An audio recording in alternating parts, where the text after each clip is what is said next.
It is our pleasure to introduce Miguel Alcalde to all of you.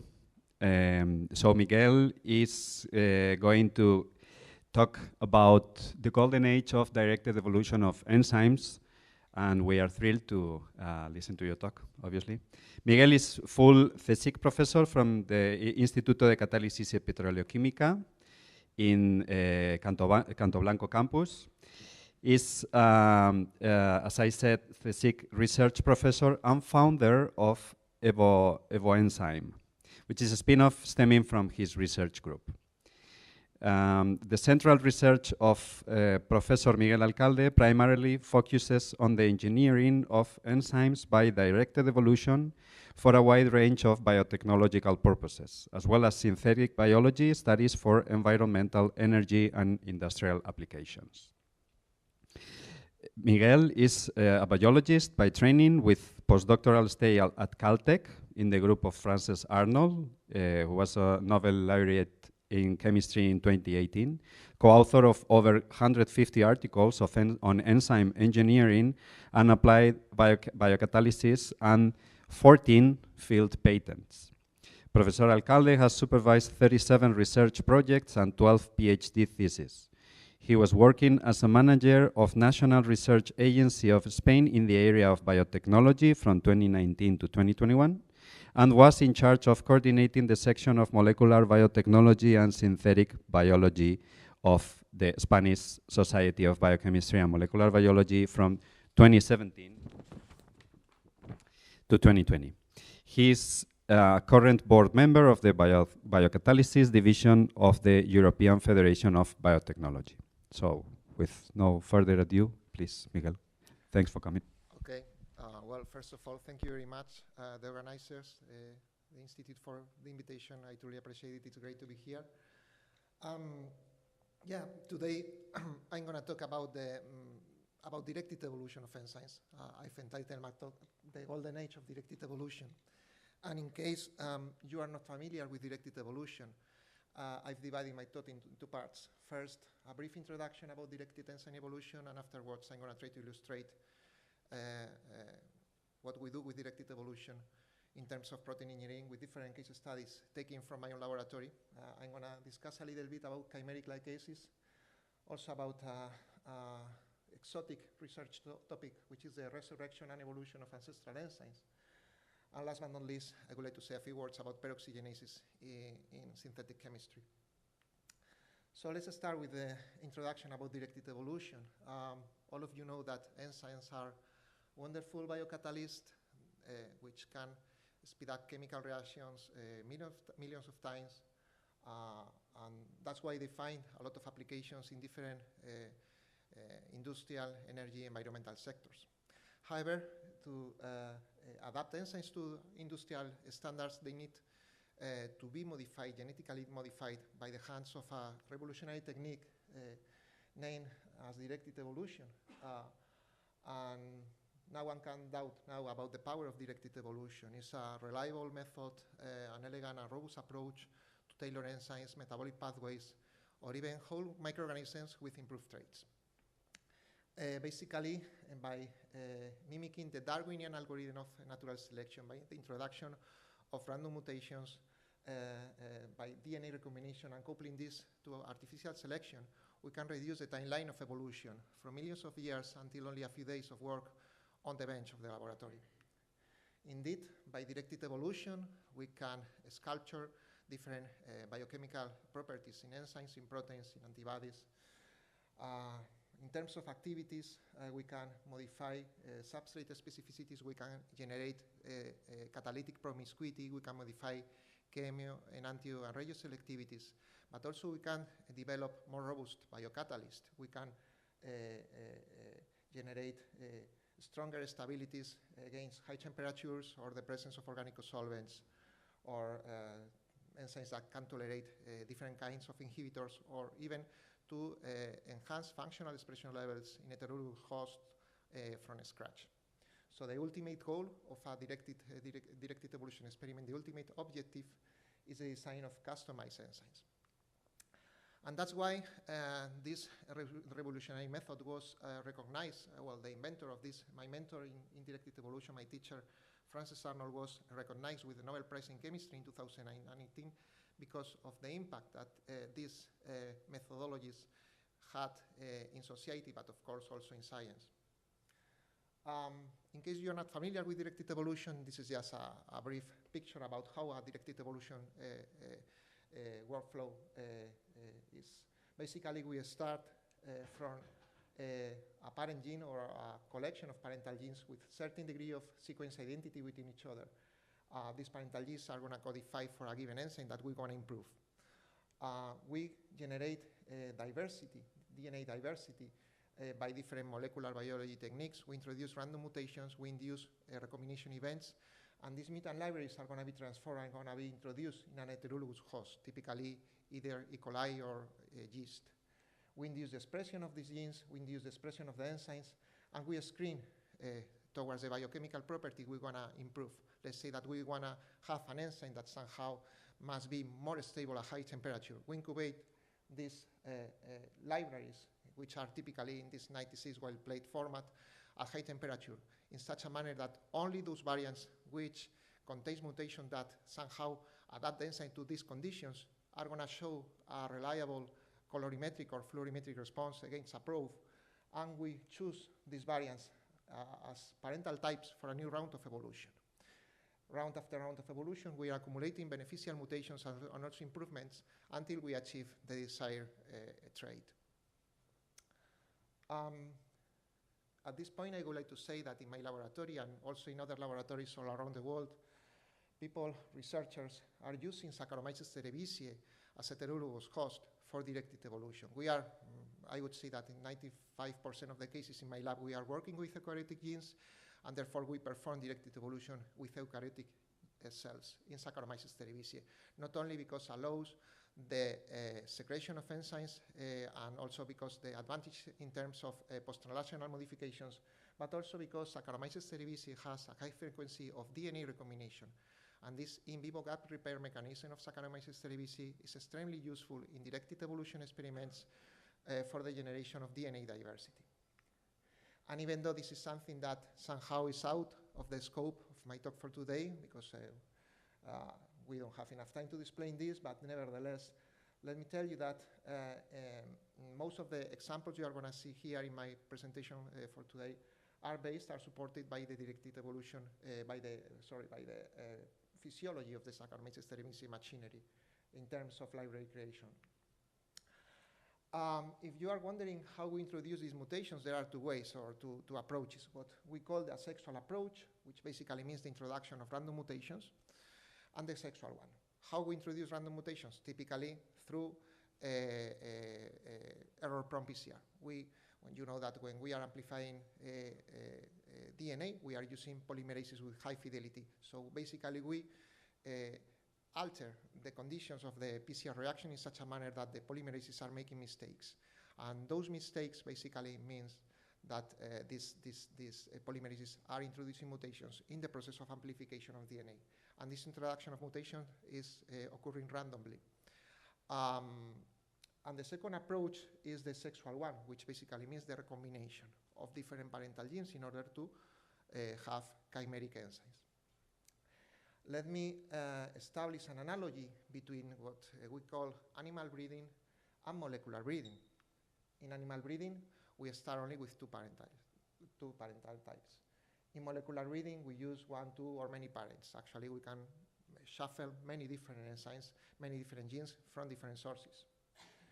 In animal breeding, we have only one offspring. However, in molecular breeding, we can have tens of different offsprings. The limitation is only imposed by the screen assay we have in hand. In animal breeding, we have strict phylogenetic barriers. We cannot mix a whale with a donkey. In directed evolution, we mix whales with donkeys. Actually, we mix very different genes with sequence identity below 50% in some cases. And last but not least, in animal breeding, everything is slow, but in molecular breeding, in directed evolution, we can generate diversity even daily. Still, we have several bottlenecks in directed evolution, and I'm going to give you some figures for you to understand how difficult it is to find or to design an enzyme still by directed evolution. Let's say that we have a given protein, a given polypeptide that we want to evolve, formed by 300 amino acids. If we just want to change one amino acid anywhere by the 20 naturally occurring amino acids, the number of possible variants is roughly 6,000. It's something that is handleable. We can screen that with our robotics platforms. But in case we want to change 2 positions anywhere by the 20 naturally occurring amino acids, we move to this number, 60 millions, which is not something that a laboratory can handle. And let's go further. So if we want to explore all the possibilities in a 300 protein amino acid, we move to this number, 20 to the power of 300, which is, as Francis Arnold said in his Nobel lecture, an astronomical number, even higher than the number of atoms that exist in our known universe. In other words, even though we have wonderful molecular biology tools and good ideas, we cannot explore all the possibilities. And it's a pity, because I wish we could have the whole picture of a directed evolution experiment with a given enzyme, right? But things are changing little by little. Well, let me tell you something about this before, about the solutions. And is that apart from the astronomical number of the vast protein sequence space, we have to take into account that when we introduce mutations in a given protein, in the best scenario, perhaps we can improve the enzyme, but most of the cases we are going to harm the enzyme, because most of the mutations that we are introducing in an enzyme are deleterious. Some of them are neutral, and only a few are beneficial mutations.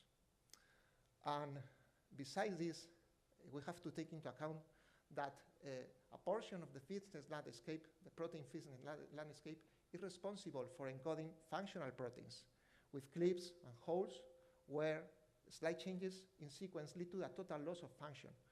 So, as I'm saying here, it's very difficult to engineer enzymes in the laboratory, but still we are getting good results, so we are lucky. And what I was saying before is that things are changing little by little, because now with the revolution of computational algorithms, more laboratories around the world are implementing a machine learning guided directed evolution, where you can generate functional data, labels. What we call labels is function, sequence, information, experimentally in the wet lab, and we transfer this information to machine learning, deep learning algorithms in such a manner that they give us an output with which we can afterwards feed the experimental work, and this iterative process is taking part of the directed evolution workflow right now. Also, apart from machine learning, there are other computational algorithms which are in the toolbox of strategies for directed evolution. Atomistic and phylogenetic design, I'm going to discuss a little bit about this. And also, in case we want to make structure-guided evolution, of course, the recent developments in AlphaFold 2. So, altogether, more or less is what the real advances in directed evolution are taking place right now. And now that I have put you, hopefully, in context about the directed evolution, I'm going to give you some case studies from my laboratory, starting with lab cases. But before starting, let me share with you a hidden secret. What is not a hidden secret anymore is that I'm a super fan of Star Wars movies.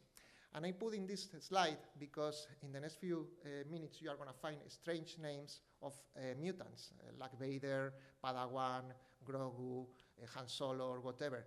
And those mutants is because the responsibility, once we evolve an enzyme in the laboratory, the final variant, we put these kind of names, and it's my own responsibility because I'm super fan of Star Wars, and I must apologize about that. It's not a matter of my students, it's just my responsibility.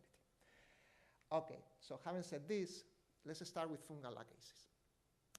Lacases are blue multicopper containing enzymes. They are polyphenol oxidases which catalyze the oxidation of phenols, polyphenols, many other aromatic compounds, with the concomitant reduction of molecular oxygen to water.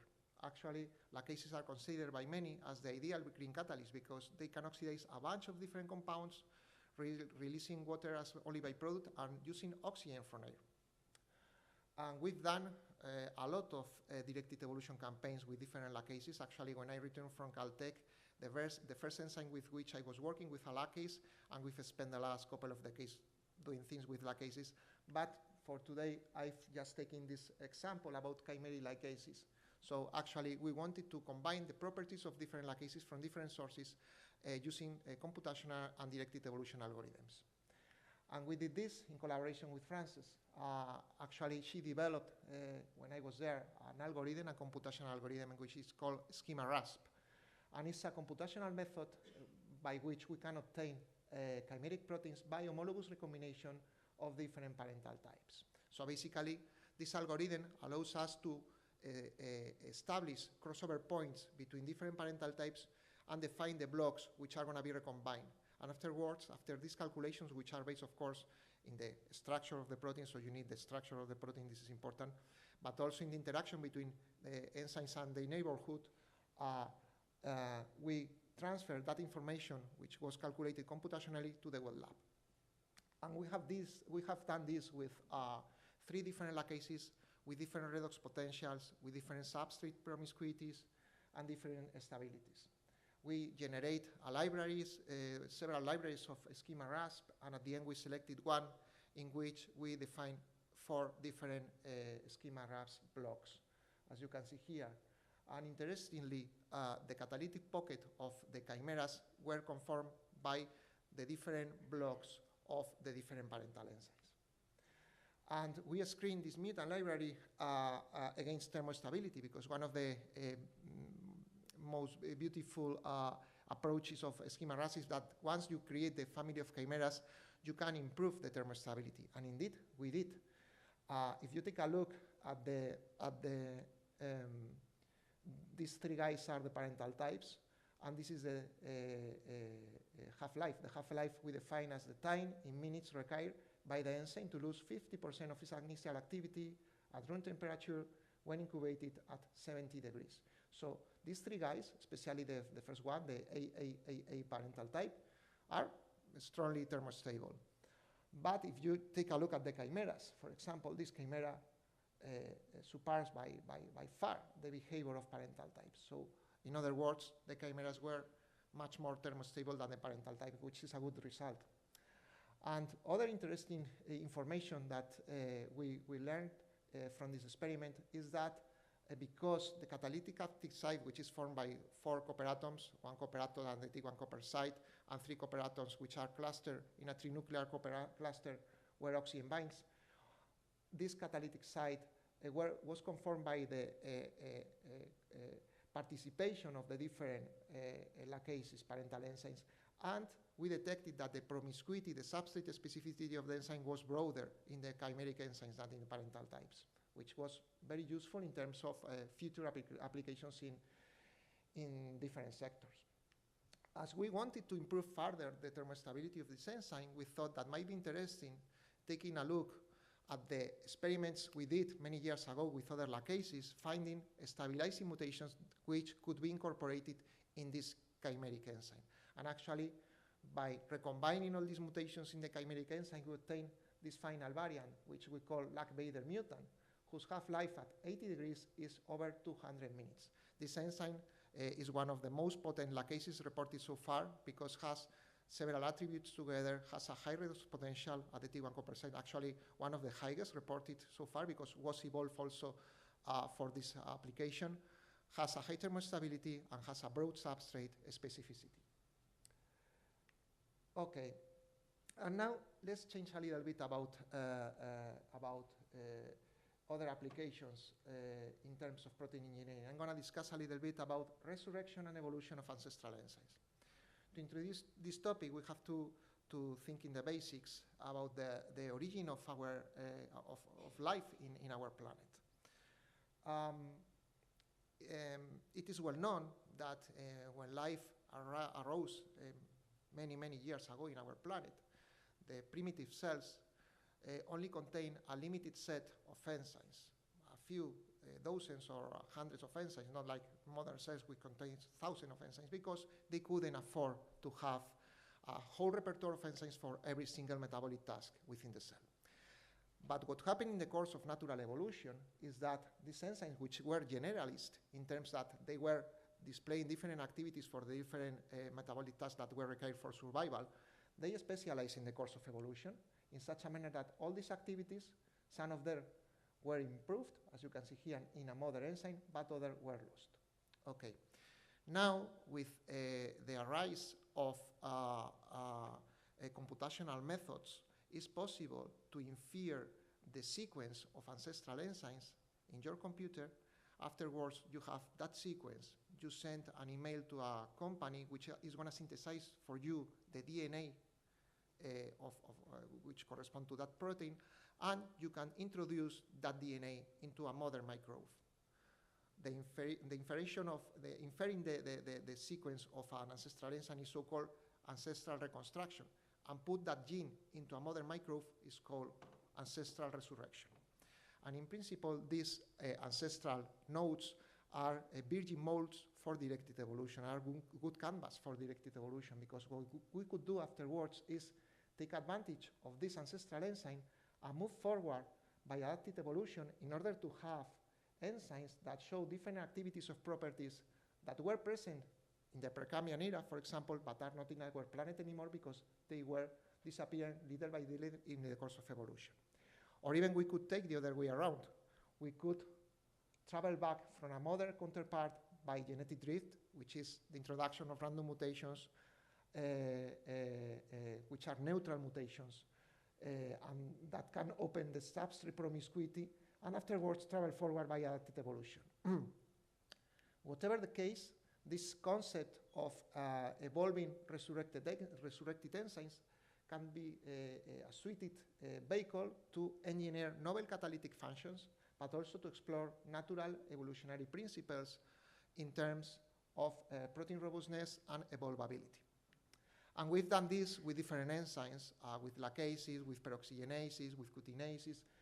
But today I'm going to show you the first example that we published that was with Rubisco, with an ancestral Rubisco. All of you know that Rubisco is an enzyme that is strongly linked to the conditions of our planet. Actually, it's an ancestral enzyme that is involved in the fixation of CO2 in the biosphere.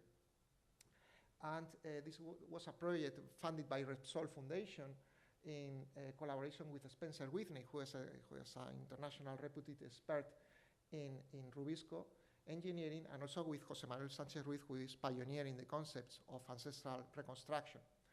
So what we did in this project was, well, of course, we did a lot of things, but as you can imagine, because it's a company behind, I only can tell you a really tiny story about all the results we got. What we were allowed to publish was that we resurrected some ancestral nodes from a mother Rubisco. A mother Rubisco was used as a query, and we used that mother Rubisco to infer the ancestral nodes of this evolutionary trajectory. And we obtained 3 ancestral nodes, which were, we travel back actually roughly almost 3 billion years old to the Precambrian era. And we obtained these ancestral nodes which were functionally expressed in E. coli and which had roughly 50% of mutations in its ancestral mutations in its structure. And afterwards, I wanted to know whether an ancestral enzyme could be evolved in the same manner that as mother enzyme. So what we did was a directed evolution campaign in parallel, evolving a modern Rubisco and evolving an ancestral one. And what we observed in this experiment is that the ancestral Rubisco was much more tolerant to the introduction of mutations in the process of evolution, which makes sense because, let me put it this way, an ancestral enzyme in principle has not suffered the process of natural evolution. When you are evolving something in nature, when something is evolving in nature, you are accumulating beneficial mutations, but also destabilizing mutations. And this ancestral enzyme, in principle, did not contain destabilizing mutations, and that's why it was capable to keep a good stability under high mutational loadings in a process of directed evolution.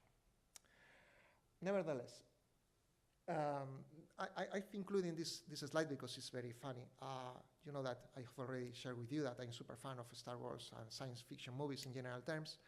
And a guy emailed me one afternoon, late in the evening, and he told me, well, I'm working in the Centro de Astrobiología from CSIC, I'm the director, and I want to send your enzymes to Mars. And I thought that was a joke, and actually it wasn't, because this guy is Victor Parro, who was, in this kind of program in collaboration with NASA, and actually they were trying to prepare a probe for the detection of signs of life in the permafrost of the surface of Mars. So the idea was with prepare this probe with the antibodies of our ancestral enzymes and other enzymes that they were taking from here and there, make a hole in the permafrost and try to find signs of life. So this is a really exotic application about our ancestral enzymes. I never thought that our enzymes could travel to Mars. The bad news is that the program is still pending because there is a strong competition between different agencies, and we'll see whether or not our Lachesis or our Rubiscos are going to travel at the end of this period. But nevertheless, it's exciting. Okay, and to end my talk, I'm going to give you a few words about peroxygenases for synthetic chemistry, because it's an enzyme in which we've has invested a lot of effort in the last 10 years. The enzyme was discovered by my colleague, my friend Martin Hofrichter from the Technical University of Dresden in 2004. And since its beginnings, it was considered by many as a chimeric enzyme because it shares the catalytic attributes of peroxidases, generic peroxidases, in terms of that these enzymes can perform one electron oxidation reactions, but also of cytochrome P450 monoxygenases. So basically, especially the peroxygenase activity of peroxygenase is very interesting because they can introduce oxygen in carbon-hydrogen bonds selectively using only hydrogen peroxide as final electron acceptor and main oxygen source. So you are going to find a lot of advantages if you compare peroxygenases with P450s, because P450 can do the same, of course, but they need expensive auxiliary flower proteins, redox cofactors. They are link membrane proteins. However, peroxygenases are secreted, are highly stable and extracellular. And indeed, since this enzyme was first reported in 2004, over 300 substrates has been already tested for oxyfunctionalizations.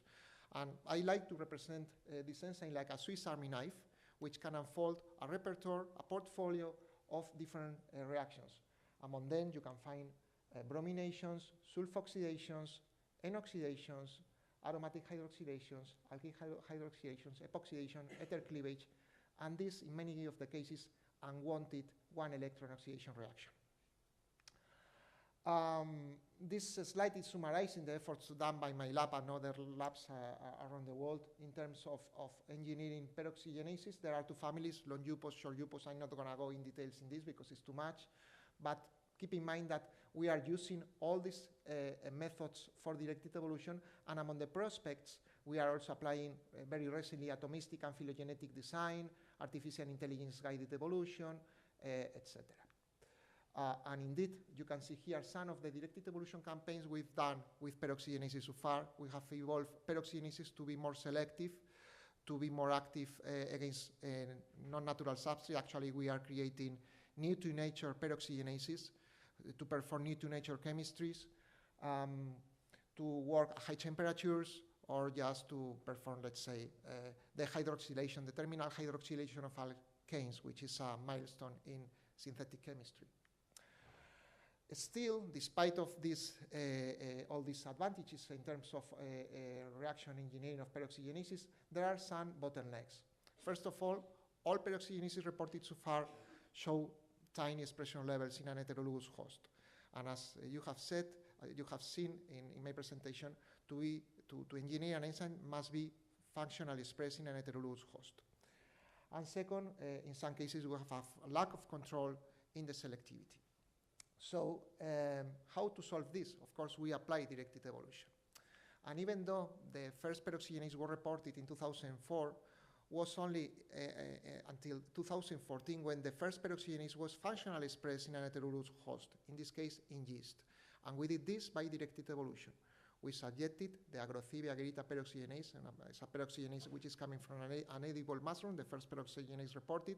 We subjected this gene to random mutation and recombination in yeast. As you can see here, we apply in vivo DNA shuffling, recombining the best mutations of the process. And at the end of this evolutionary campaign, we obtained the Padawan mutant, which was functionally expressed at high titers in Saccharomyces cerevisiae, but specifically also in Pichia pastoris. In collaboration with Julia Sanz from this house, we obtained the crystal structure of this mutant, which is very interesting because it's opening a lot of possibilities to perform a structure-guided evolution. You can make directed evolution completely randomly, introducing mutations here and there, or you can just focus the evolution in certain regions in order to reduce the exploration of the vast protein sequence space.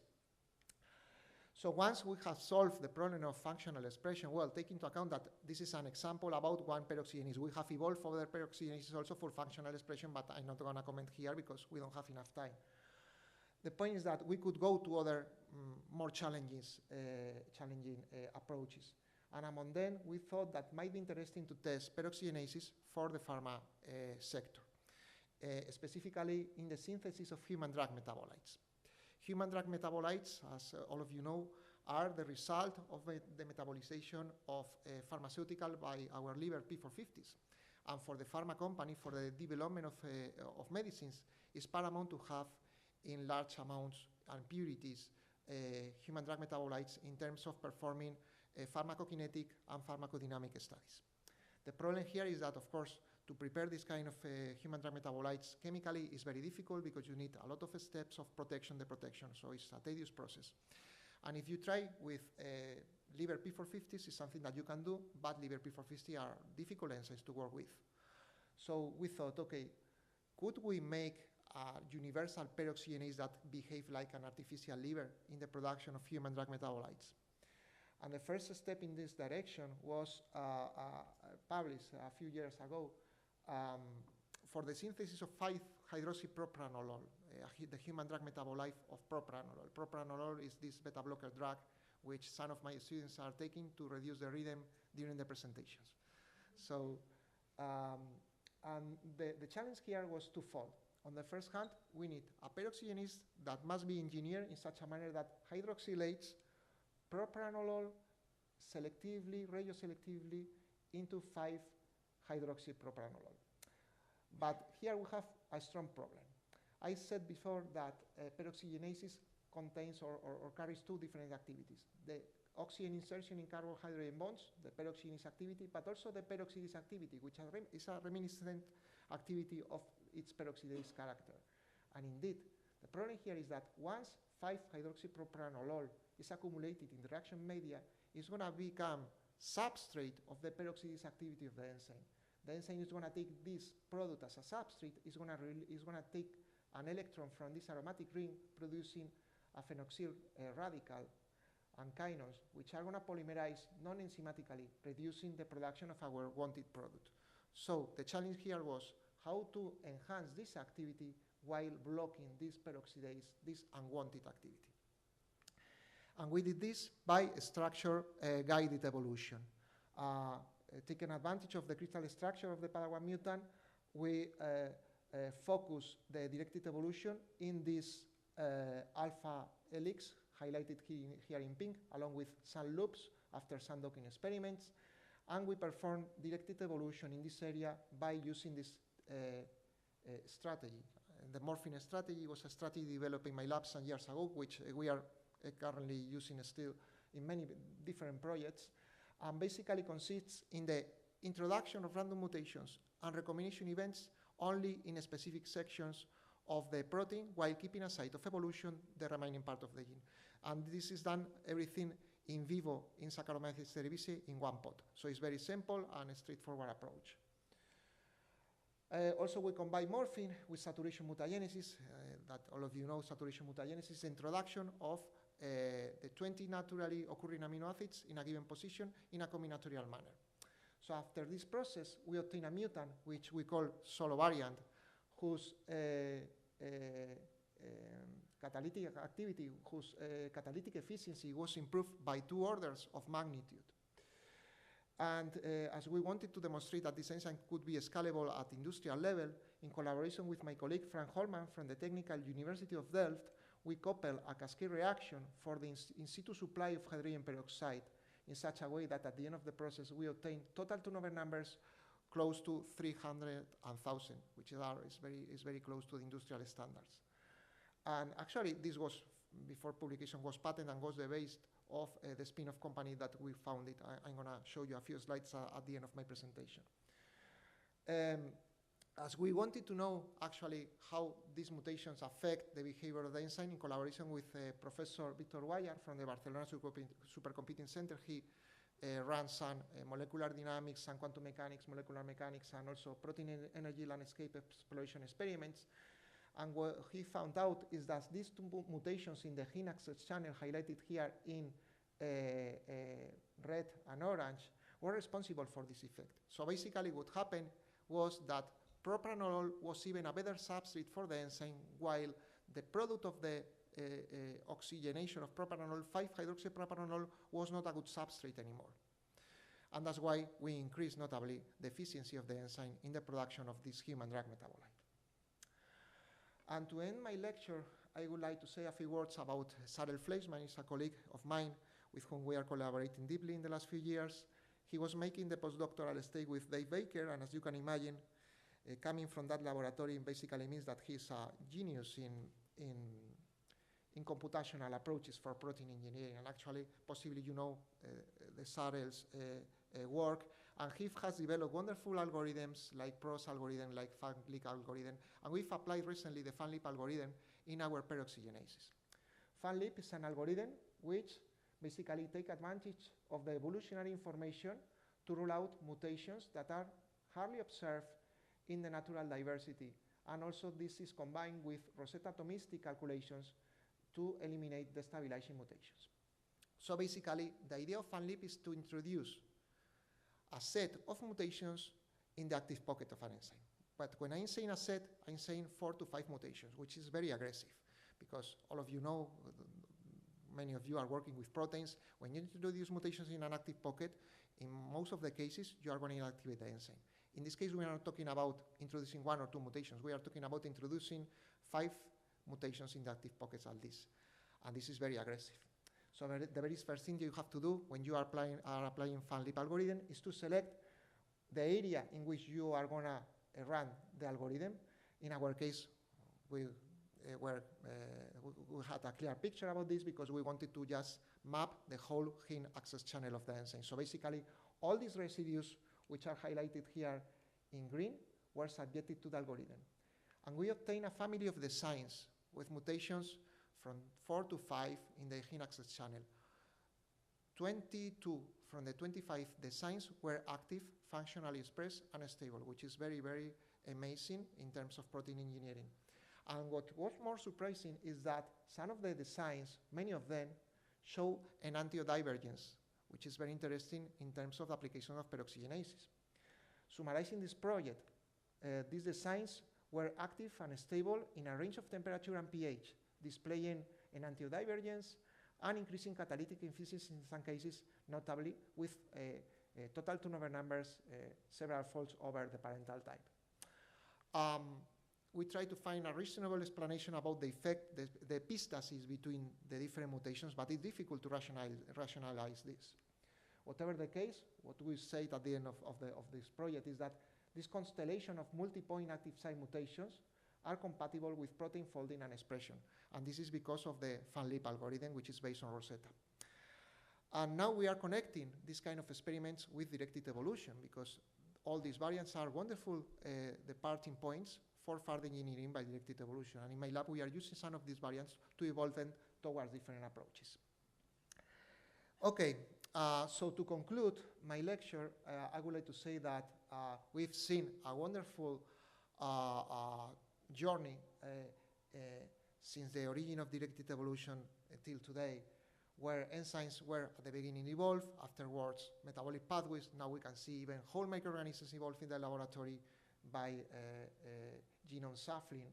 So the limits are only imposed by our imagination in some cases.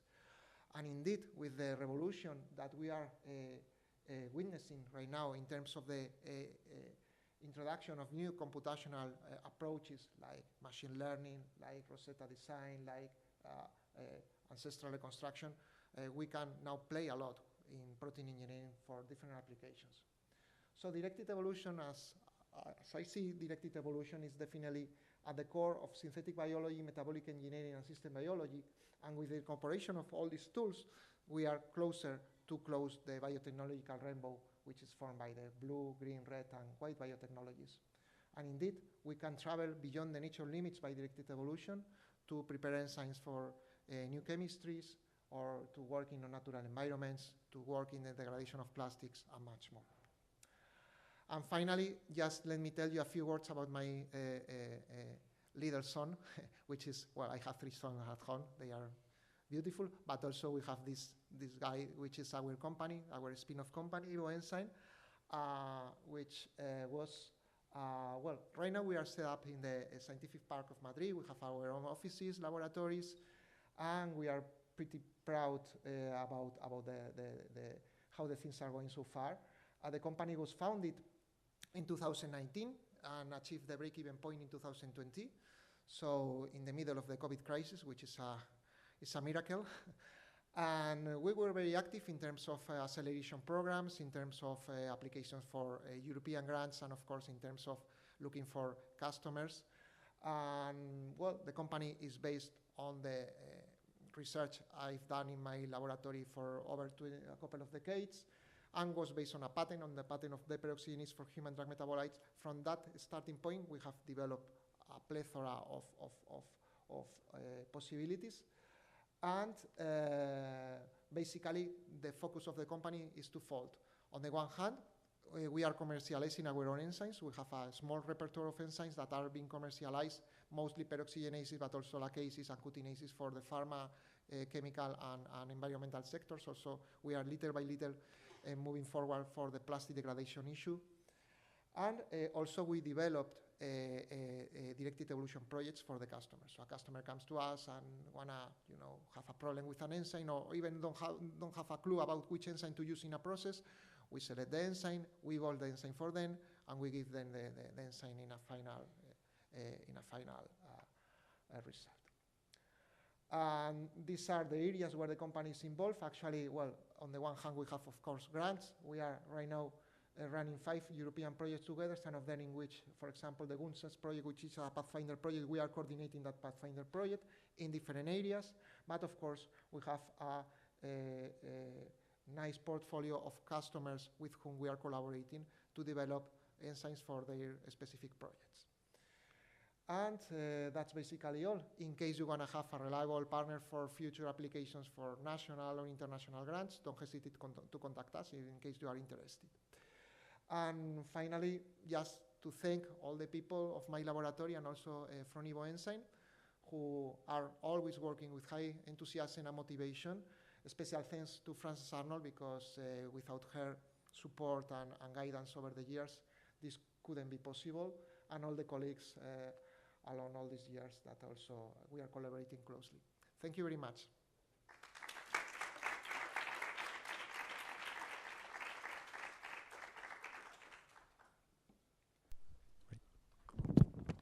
Thank you, Miguel. Congratulations also on work, and thanks for the presentation. It was amazing. Now, let's open the time for questions from the audience or comments.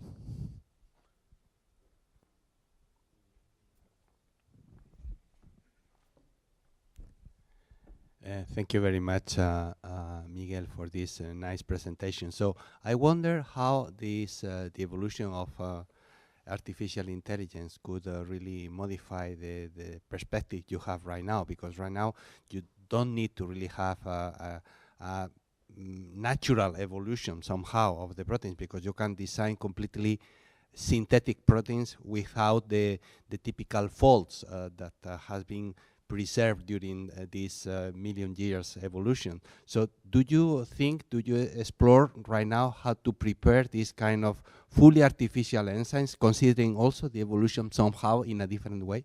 Yeah, well, actually, this is a difficult question to answer. From my perspective, we are learning how to apply machine learning evolution, to be fully honest. And the idea here is actually that at the end we are just scratching the possibilities that we can achieve by protein engineering. My feeling is that in the best of the cases we can improve, I don't know, thousands of folds the activity of an enzyme, but we are not achieving the global optima. So basically, in the fitness landscape of evolution, there are the local optima where you could be stuck, as always happens in a directed evolution problem, or you just could go ideally to the global optima. The global optima is the enzyme with the highest catalytic efficiency. My feeling is that perhaps in a few years I have to close my laboratory because everything is going to be done computationally. That's my feeling. Of course, we have to test it experimentally, but I think the rise of machine learning is going to change everything. Well, it's already it's changing everything right now. If you see the ChatGPT and all these kind of stories, right? And in protein engineering, it's also happening. So yeah, definitely, I think we are gonna engineer artificial enzymes in a period of perhaps 10 years or so, and completely from scratch, even using computational models. So, and at the end, they are gonna be tested in the lab, of course, because they must be tested, but possibly all the screening, all the high throughput facilities we are using right now, perhaps they are not needed anymore. We'll see. We'll see. Thank you very much.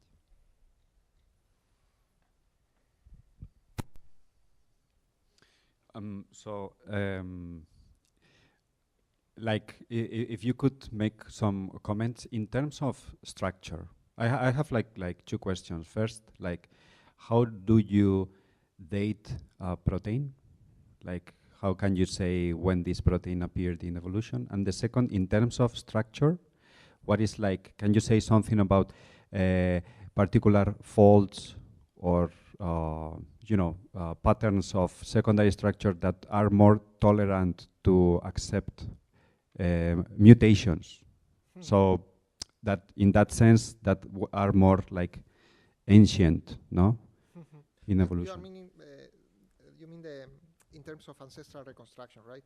Well, how we date the enzymes is basically because at the end it's an approximation. So actually, we don't. There is a strong discussion about this in the scientific community, because some people believe that this ancestral reconstruction process is working well, but actually we don't truly know whether or not these enzymes are real ancestral enzymes. They are a plausible approximation, but actually we can't guarantee that they are real approximation of ancestral enzymes. In my case, for me, it doesn't really matter. I don't want to enter into this kind of debate, because for me, what is important is that those enzymes, whether or not they are ancestral, it doesn't matter. They are wonderful as canvas for making directed evolution. How we make the estimation of the date of the ancestral enzyme is comparing the inferior process that we have subjected with the tree of life. So you can estimate that that enzyme could belong to the Precambrian era or to the Mesozoic or to other period of time in our planet, the life on our planet. And concerning the motifs, which are in principle, it's curious with ancestral enzymes, because if you see in general terms, if you see even though the structure of an ancestral enzyme change a lot, I mean the composition of amino acids change a lot. In some cases, 50% of the enzyme is new in terms of the sequence. However, the overall folding is similar. The overall folding is similar. Sanchez Ruiz, who is the expert, this question possibly might be better responded by him. He says that there is a kind of dynamic flexibility in ancestral enzymes that allow them to adapt to different conditions. But I wouldn't say that this loop here or this alpha helix there is responsible for the stronger behavior of the ancestral enzyme in terms of robustness. What is true is that all these ancestral enzymes, in general terms, they are much better functionally expressed, which makes sense because, as I said in my presentation, primitive cell only produce a few enzymes to be alive. therefore the production levels, the expression levels should be higher. And also, they are more robust. They are more thermostable, much more thermostable than other counterparts. But it's difficult if you at the end take a look at the papers about ancestral reconstruction, they don't give an explanation about it's because of this loop or because of this secondary. No, it's not that clear. So I don't know.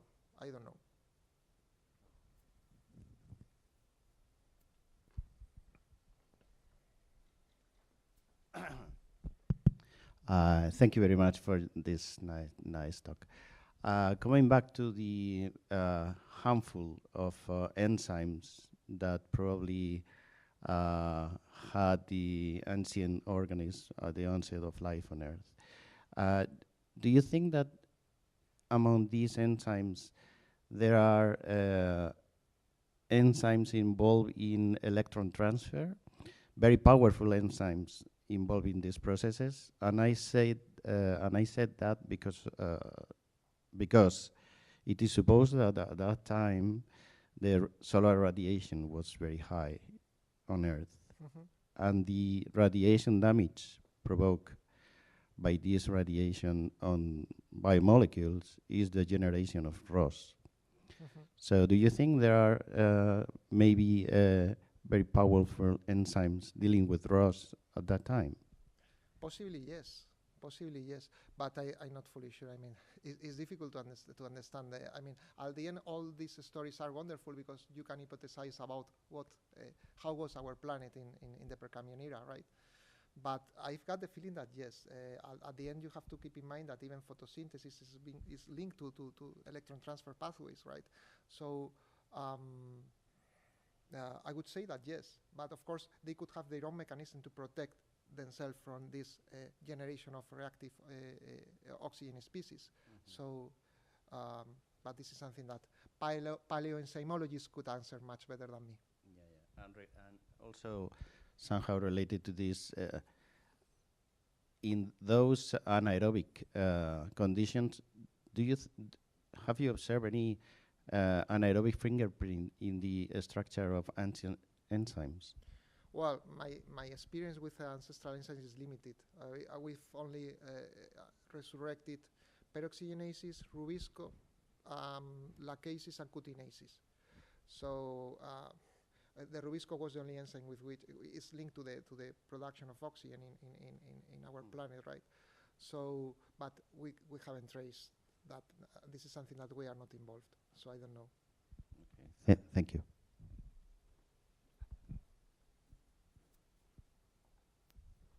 Many thanks for the wonderful talk. Correct me if I am wrong, but I think that I have read this year an article or something like that talking about rubisco and all the effort that the community has made to create a better rubisco, and the failure, saying like natural evolution has made a perfect job, and this link to the one thing is to creating a new function. And another thing, and taking into account what you have talked about your spin-off, is that you've received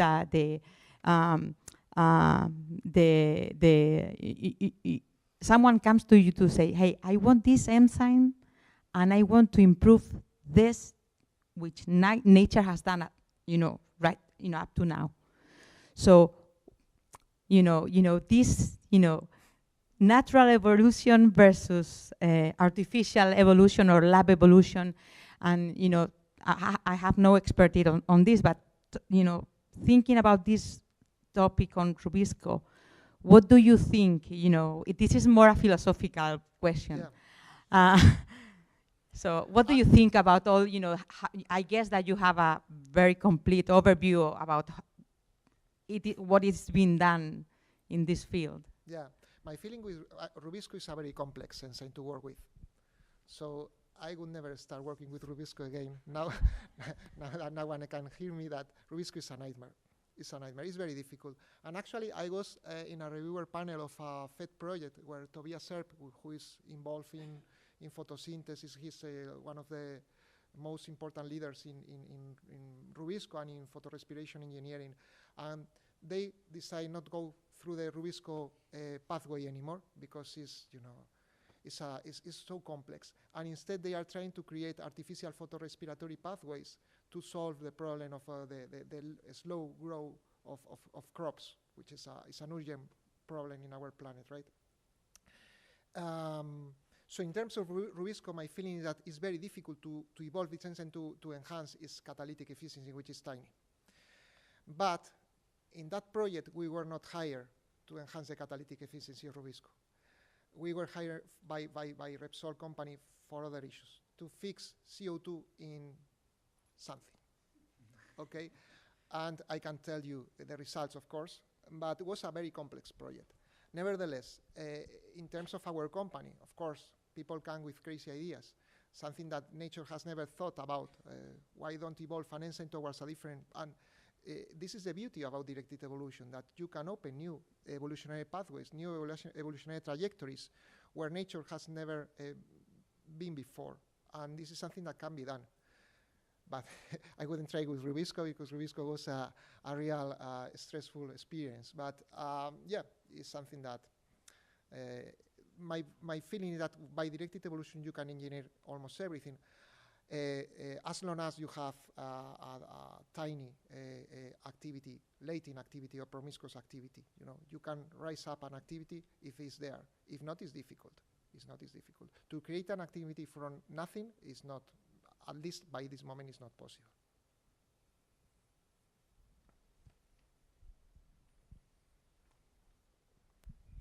Hello, so thank you very much for your talk. I really enjoyed it. I was wondering, since I've seen other groups that do in vivo evolution instead of ex vivo, the selection process, and I was wondering why your approach was focused on ex vivo, or if you're focusing back to in vivo, or do you contemplate doing those studies? Yeah, well, I mean, we've done also some in vivo evolution. You mean biological selection systems, right? Yeah. So. Yeah. Yeah, the point is that in biological selection systems, the property you want to evolve must be linked to the survival of the host. And that's a limitation, because if you want to evolve a property that is not linked to the survival of the host, let's say an enzyme that must be stable at high concentration of organic solvents or with a new substrate, this is something that you cannot explore with biological selection systems. Still, you can do directed evolution in biological selection system, and actually we did. I haven't explained here, but we've done experiments with iron sulfur enzymes, which are vital for the growth of E. coli. So, but in principle, if you take a look at literature, you are not going to find many examples about biological selection system, because you want to evolve enzyme for things that are useful for the humankind. And in this case, it's not possible to couple the property you want to evolve to the survival of the host.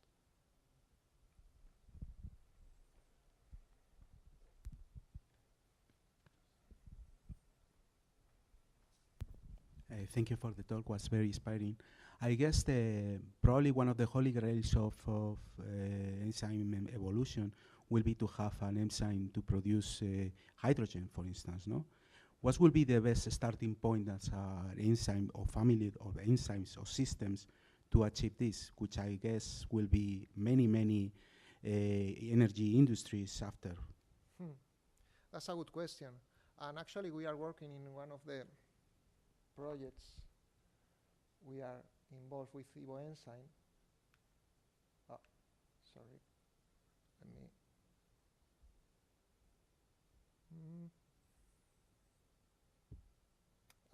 Well, it doesn't matter.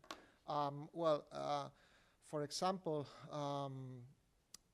with Evo enzyme, we are working in a project which is dealing with hydrogen production, and also we are exploring different types of enzymes. Among them, we are working with hydrogenases, but also we were involved some years ago with lacases for hydrogen production.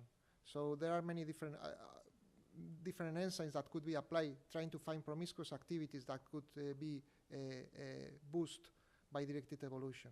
Anyway, hydrogen is a hot topic, definitely. So, but it's very complex, because at the end, when you are working with hydrogen, you are working with, most of the cases, with anaerobic enzymes, and that's an issue. Yeah, undirected evolution in anaerobic in the anaerobic box is difficult because you have limitations. So in those cases, you could work with biological selection systems. That was going to be my next question, whether it's better to use an enzyme or an organism.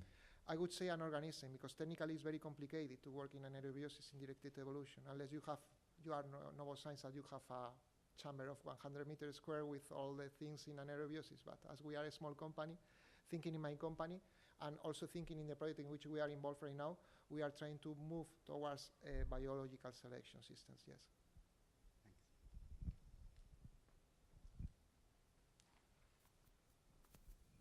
Hi, great talk, thank you.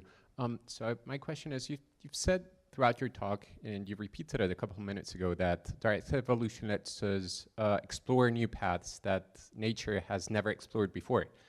I guess my question then is, have you ever considered that maybe some of those evolutions actually happened and didn't prosper for a reason? And I guess, so yeah, have you ever considered that some of your projects or some of the things you're trying to do have been done before by natural evolution and failed? Of course. Or perhaps are happening now, but we haven't discovered yet. Yeah. You know, so because we are only talking about what we know, but nature is a universe of possibilities, and perhaps there are enzymes that are now producing hydrogen and we don't know because we haven't explored in the proper site for the proper place for these enzymes, right? Metagenomics, these kind of approaches are very interesting as well, to find new genes that are, you know, in aggressive environments, and those genes are definitely good departing points for protein engineering, for directed evolution. But yes, perhaps nature failed, and this is the beauty about directed evolution. We are going to try to have success where nature failed. Or perhaps nature never thought about that, if nature can think, I mean. And I guess linked to that question, have you had examples where you tried to evolve an enzyme and actually failed later on in the process, just to realize that? Of course, of course. Actually, I'm only showing you 10% of my research. 95% or so is just fails and mistakes. So, yeah, of course, directed evolution is not that easy. But yeah, all of us only tell the case success stories, right? So.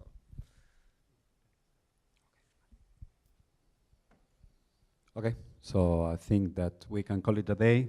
Thanks. Let's thank Miguel for his great talk. Thank you. And as usual, we would like you to receive a souvenir from our institute so you can remember this visit in the future. Thank you for coming. Thank you very much.